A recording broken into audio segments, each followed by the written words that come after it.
राधे राधे, जय श्री कृष्णा। कैसे हो सब लोग। अब हम बात करेंगे वृषभ लग्न के द्वितीय भाव मतलब कि मिथुन राशि में यदि आपकी जन्म कुंडली में चंद्रमा स्थित है तो वह क्या परिणाम आपको प्रदान करेंगे।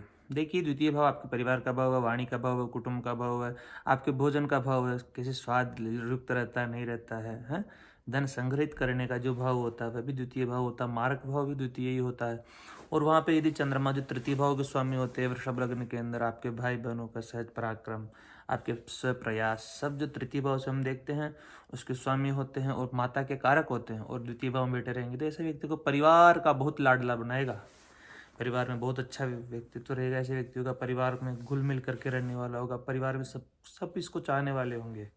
ये स्थिति द्वितीय भाव में चंद्रमा की, मिथुन राशि की, जो कि शत्रु राशि मानी गई है चंद्रमा की, लेकिन ऐसा व्यक्ति लेखन कला क्षेत्र में अच्छी उन्नति करता है, अच्छा बौद्धिक रहे, बौद्धिक स्तर अच्छा रहेगा, अच्छा लेखन करने वाला होगा, अच्छा राइटर होगा, तो अच्छा कम्युनिकेशन वाणी के माध्यम से धन कमा सकता है ऐसा व्यक्ति, क्योंकि द्वितीय भाव वाणी का भाव है, अपने प्रयास तृतीय भाव है, तो धन भाव, परिवार का सहयोग मिलेगा ऐसे व्यक्तियों को। ये बहुत सी अच्छी स्थितियां निकल करके आती है द्वितीय भाव में यदि चंद्रमा स्थित हो मिथुन राशि का। माता से, स्त्री से लाभ की प्राप्ति हो सकती है, ऐसी स्थितियां निकल के आती है यदि चंद्रमा जो है वो आपके तृतीय बनते हैं और द्वितीय भाव में बैठे रहेंगे, है ना। तो आयु के लिए थोड़ी बहुत उतार चढ़ाव, क्योंकि आयु का भाव तृतीय भाव है। तो अगर अपन माने कि तृतीय भाव का अपने से वे भाव में बैठा रहे तो पराक्रम में हानि कर सकता है, ऐसा संभावित है ये चीज़ें भी। भाई थोड़ा आलसी हो जाए, थोड़ा मतलब यूँ कहूँ कि भाई बहन थोड़े से उससे नाराज रहे, लेकिन परिवार का लाड, परिवार का भाव भी ये वह है। और तृतीय भाव के स्वामी मिथुन राशि में बैठे रहेंगे यहाँ पे धन भाव में, तो स्थिति ज़्यादा परेशानीदायक नहीं, बहुत अच्छी स्थिति में ही रहेगी। हो सकता है कि तो माता से भावनात्मक लगाव हो, ऐसा व्यक्ति बहुत सी चीज़ों के अंदर आगे बढ़ सकता है। जैसा कि शास्त्र क्या कहते हैं इस चीज़ में आपको मैं बता देता हूँ थोड़ा। सहजेशो यदा लाभे द्वितीय धन संस्थित स्वपराक्रमेण द्रव्यम वही लभते नात्र संशय। अपनी मेहनत, अपनी जो आपकी काबिलियत, उसी से आप पैसा अर्जित कमा करने वाले रहेंगे। अपने कौशल से ही आप ऐसा पैसा कमाते हैं, कहते हैं ना, जहाँ तक अपनी मेहनत, लेखन कला या संचार कौशल, कम्युनिकेशन के माध्यम से धन अर्जित करता है, धन का आगमन निरंतर बना रहता है। लेकिन चंद्रमा चंचल चंचल ग्रह, इसलिए चंचलता के कारण धन संचय में उतार चढ़ाव संभव है। मिथुन राशि वाणी की है, संचार का कारक है। चंद्रमा यहाँ वाणी को मधुर और प्रभावी बनाता है। द्वितीय स्ते मृगंगांके च वाक्पटु प्रियदर्शन बहुमित्र वितो विद्वान काव्य शास्त्र रत सदा। जातक की वाणी अत्यंत प्रिय, सम्मोह को वह अपनी बातों से किसी का भी मन मोह सकता है। ऐसा व्यक्ति अक्सर विद्वान मित्रों से घिरा रहने वाला, साहित्य तथा कला प्रेमी रहता है। द्वितीय भाव कुटुंब का या चंद्रमा परिवार के प्रति गहरे भावनात्मक लगाव को दर्शाता है। कुटुंब सुखवान जाता है, मातृभक्तो विचक्षण है, सौम्यवाणी सदा तस्य स्वजनेशु प्रिय सुखी। जहाँ तक अपने परिवार विशेषकर माता का प्रिय होता है। परिवार के सदस्यों के बीच उसकी एक अलग पहचान होती है। वह अपने स्वजनों के बीच लोकप्रिय सुखी जीवन व्यतीत करता है। मिथुनस्ते यदा चंद्रे बुद्धिवान चतुरो नर लेखन कार्य दक्ष शिल्पी व निपुणो तथा सूक्ष्म दृष्टि और रचनात्मक होती है। सूक्ष्म बुद्धि और रचनात्मकता ऐसे व्यक्तियों में ज़्यादा होती है। जहाँ तक की बुद्धि बहुत तेज होती है, वह लेखन, राइटिंग, संपादन किसी भी ऐसी कला में निपुण होता है जिसमें सूक्ष्मता और रचनात्मकता की आवश्यकता होती है। अष्टम भाव पर भी दृष्टि रहती है, इसलिए ऐसा व्यक्ति गूढ़ विद्याओं, ज्योतिष, आध्यात्मिक चीज़ों से भी जुड़ सकता है। उसके जीवन में अचानक धन लाभ के भी अवसर होते हैं। स्वास्थ्य सामान्य जैसे व्यक्तियों का अच्छा रहता है। ऐसा व्यक्ति स्व अर्जित धन कमाता है, इसलिए फ्रीलांसिंग, मार्केटिंग या स्किल्स से अच्छी कमाई कर सकता है। प्रभावशाली वक्ता हो सकता है, पॉडकास्टर या अच्छे सलाहकार हो सकता है, हर बात की गहराई में जाने वाला हो सकता है, मल्टीटास्किंग हो सकता है ऐसा व्यक्ति। घर का लाडला होगा, माता से विशेष लगाव होगा और लाभ भी होगा। मास कम्युनिकेशन, सीए या डिजाइनिंग में भी ऐसा व्यक्ति सफल हो सकता है। लेखन, वाणिज्य, कला इत्यादि में स्वभाव से थोड़ा भोलापन और बहुत सारे मित्र होते हैं ऐसे व्यक्ति के। तो स्थितियां हमने जानी है। अब हम बात करते हैं युतियों की। युतियां क्या परिणाम देगी यहाँ पे। यदि चंद्रमा के साथ में सूर्य आकर के बैठ जाते हैं, सूर्य पंचम भाव के, चतुर्थ भाव के स्वामी होते हैं और तृतीय भाव में, द्वितीय भाव में बैठे रहेंगे आपके परिवार वाणी, और यहाँ पे अमावस का योग बनाएंगे। अमावस का योग थोड़ा सही नहीं है। ऐसे व्यक्ति को वायवा प्रयोग करवाना चाहिए, पूजन करनी चाहिए, भगवान शिव की आराधना करनी चाहिए। महामृत्युंजय का जप करना चाहिए, क्योंकि चंद्र और सूर्य कहीं ना कहीं तो आपके मन में थोड़ी भावनात्मक अस्थिरता उत्पन्न कर सकता है, मानसिक बेचैनी उत्पन्न कर सकता है, माता के स्वास्थ्य में अस्त होने पर या पाप प्रभाव में जाने पर थोड़ा माता के स्वास्थ्य में डाउन स्थितियां उत्पन्न कर दे कहीं। लेकिन ऐसे व्यक्तियों को सुख उत्तम मिलेगा, वाहन सुख भी अच्छा रहेगा, क्योंकि चतुर्थ इसका अपने से लाभ भाव में बैठे रहना मकान वाहन भूमि सुख के लिए श्रेष्ठतम है। मित्र राशि में बैठे हुए हैं सूर्य, ऐसे व्यक्ति की वाणी बड़ी ओजस्वी होगी, तेजस्वी होगा, बहुत प्रखर बोलने वाला होगा, सत्य बोलने वाला होगा, कटु बोलने पर भी नहीं घबराएगा। परिवार के अंदर सबसे चमक इसी व्यक्ति की रहेगी, क्योंकि परिवार भाव में सूर्य का आकर के बैठे रहना परिवार में सबसे अच्छा व्यक्तित्व बनाता है ना। अब यदि चंद्रमा के साथ में यहाँ पे मंगल आकर के बैठे तो चंद्र मंगल की युति लक्ष्मी योग का निर्माण करती है। ऐसा व्यक्ति व्यापार बिजनेस व्यवसाय करे तो बड़े श्रेष्ठ परिणाम देखने को मिलेंगे, बहुत उन्नति कारक स्थिति है, लक्ष्मी योग है, आर्थिक रूप से सुदृढ़ समृद्ध कर देती है। जातक के पास मकान वाहन भूमि सुख ऐश्वर्य पर्याप्त मात्रा में प्रचुर मात्रा में रहता है। यदि देवगुरु बृहस्पति की दृष्टि इस युति पर बन जाती है, शनि की यदि दृष्टि पड़ती है तो थोड़ी मानसिक बेचैनी, चंद्रमा का पाप प्रभाव में चले जाना, बहुत ही अनिष्टतम स्थिति उत्पन्न हो जाएगी। इसलिए यदि देवगुरु की दृष्टि पड़ती है इस युति पर तो श्रेष्ठतम परिणाम ऐसे व्यक्तियों को देखने को मिलेगा ही मिलेगा। चंद्र मंगल की युति, मंगल यहाँ पे आपके व्यय भाव के स्वामी होकर के धन भाव में बैठे हैं, इसलिए थोड़ा खर्चा अत्यधिक करवा देंगे आपसे, खर्चा पैसा रुकने नहीं देंगे, लेकिन पैसे की आवक अच्छी होगी। यहाँ पर सप्तम भाव के स्वामी भी होते हैं मंगल, सप्तम इसका धन भाव में बैठे रहना पत्नी से आर्थिक लाभ यानी कि कमाऊ पत्नी मिलने की भी संभावनाएं व्यक्त होती है।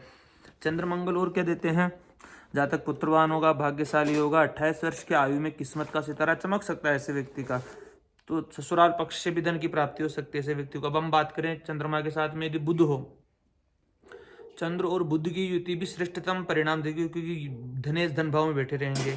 यो भाव स्वामी युक्तो दृष्टवत सतस्यास्ति वृद्धि, इस भाव की वृद्धि कर देंगे। बड़ा परिवार होगा, अच्छी वाणी, अच्छा लेखन, अच्छा वक्ता, अच्छा संचार कौशल करने, अच्छा स्टेज पर खड़े होकर के बोलने की हिम्मत और अपनी बुद्धि युक्त बोलने की ताकत रहती है। इसे व्यक्ति के पंचम भाव के भी स्वामी होते हैं यहाँ पे बुध।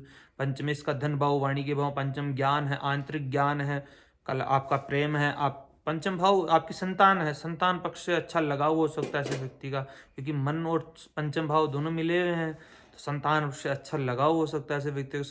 संतान बहुत अच्छी होती है ऐसे व्यक्तियों की, भावनात्मक जुड़ाव रहता है संतान के प्रति। अब बात करें चंद्र और बुध की, तो बुध कला बुद्धि है, चंद्र विचार है, तो ऐसे व्यक्ति ज्यादातर बहुत सोचते हैं, डीपली सोचते हैं, ओवर थिंकिंग कर सकते हैं ऐसा व्यक्ति।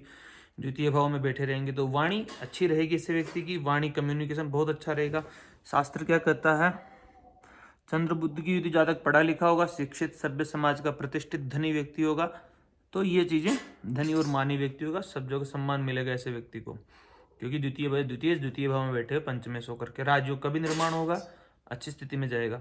यदि चंद्रमा के साथ में यहाँ पे देवगुरु बृहस्पति हो, अष्टम को देखेंगे, दसम भाव को भी देखेंगे, षष्ठ को भी देखेंगे। या पहले अपन मंगल की बात कर लेते हैं, मंगल यदि मंगल की बात कर चुके अपन, गुरु की बात करते हैं। गुरु और चंद्रमा की युति गजकेसरी योग का सृजन करती, केंद्र स्थित देवगुरु मृगंगात योग सदाहुर गजकेसरी थी। गजकेसरी योग होने के कारण ऐसा व्यक्ति बड़ा श्रेष्ठतम मकान वाहन भूमि प्रॉपर्टी का हकदार होगा और उसे अपनी मेहनत सबल से प्राप्त ही कर लेगा।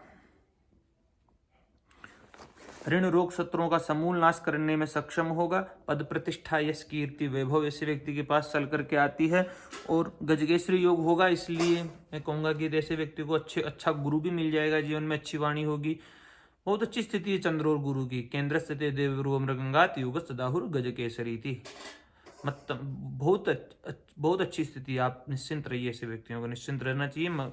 राजनीति के क्षेत्र में जाए या चाहे किसी भी फील्ड में जाए, ऐसे व्यक्ति उन्नति ही प्राप्त करके आएगा, अपना लोहा जमा करके आएगा।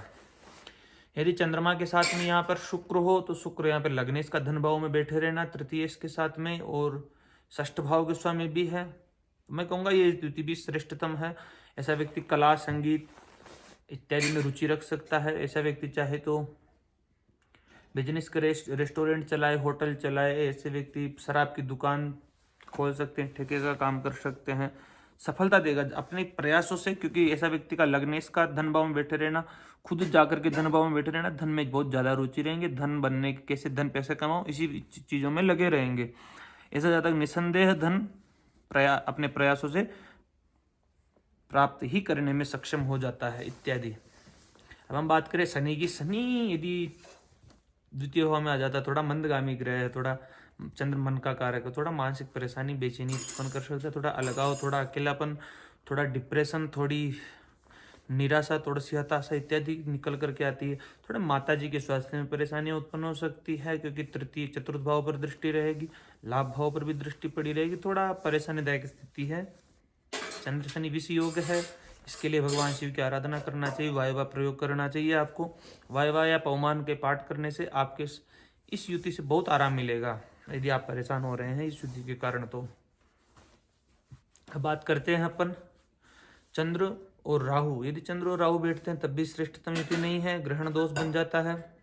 तो ग्रहण दोष के बहुत से परिहार होते हैं, तो आप हो सकते गायन्त्वा गायत्रिणो इत्यादि मंत्र के जाप कीजिए। गायन्त्वा गायत्रिणो और चंद्रकमर्किण ब्रह्माणस्त्वा शतक्रोध्वम स्वयं मिरे, ये मंत्र है ऋग्वेद का। इस मंत्र के जाप करने से चंद्र और राहु की युति, जो आपके मानसिक परेशानियां इत्यादि का द्योतक होती है, तो इसको आप जप करने से, इसके पाठ करने से, इस सूक्त के पूरे पाठ करवाने से भी आपको बहुत फायदा मिलेगा। भगवान शिव की आराधना भी साथ में करनी होगी। भगवान शिव की आराधना करने से ऐसा व्यक्ति बहुत जल्दी उन्नति को मार्ग पर प्रशस्त होता है, वरना मानसिक भय, बेचैनी, अकेलापन, अलगाव इत्यादि होने की संभावना व्यक्त होती है। परिवार में थोड़ा बदनामी के भी योग होते हैं, जेल यात्रा के भी योग होते हैं। चंद्र राहु की युति श्रेष्ठतम युति नहीं हो सकती, हताशा, निराशा ऐसे ही निकल करके आते हैं, क्योंकि चंद्रमा मन का कारक है। राहु ग्रहण, इसको ग्रहण दोष कहा गया, ग्रहण दोष से श्रेष्ठतम नहीं है। यदि चंद्रमा के साथ में केतु हो, तो केतु आध्यात्मिक ग्रह, मोक्ष का कारक है, तो ऐसा व्यक्ति मोक्ष इत्यादि मोक्ष में लगे। देखो, चंद्रमा के साथ में राहु चाहे जितना पैसा कमाए, धन की बरकत नहीं होती है। तो वाणी त्रुटिपूर्ण होने से शत्रु पैदा होते हैं, सावधानी अनिवार्य, वाणी पर नियंत्रण रखना चाहिए व्यक्तियों को। नेत्र में परेशानी भी हो सकती है। चंद्रारान मंदारान वीक्षते वेदने चंद्रारुणो चाक्षुरुग, दाहिने नेत्र में परेशानी भी उत्पन्न हो सकती है। तो अभी केतु के साथ में हो, तो केतु अलगाव का कारक है, डिटेचमेंट का कारक है, मोक्षदायी है, आध्यात्मिक उन्नति देता है। ऐसे व्यक्ति का मन अध्यात्म में, मोक्ष में इत्यादि में जा सकता है। माता से थोड़ा अलगाव, डिटेचमेंट करवा सकता है। परिवार से भी थोड़ा डिटेचमेंट करवा सकता है, परिवार से दूर रखे हो सके तो। धन के अंदर ज़्यादा रुचि नहीं रहेगी, आर्थिक रूप से किसमें चाहिए मुझे धन, ऐसी स्थितियाँ निकल करके आने की संभावनाएं व्यक्त होती है। तो धन्यवाद। अब हम बात करेंगे तृतीय भाव में चंद्रमा की स्थिति। यदि आप मेरे यूट्यूब चैनल पर नए हैं तो यूट्यूब चैनल को सब्सक्राइब, लाइक एवं इस वीडियो को शेयर अवश्य करें। धन्यवाद।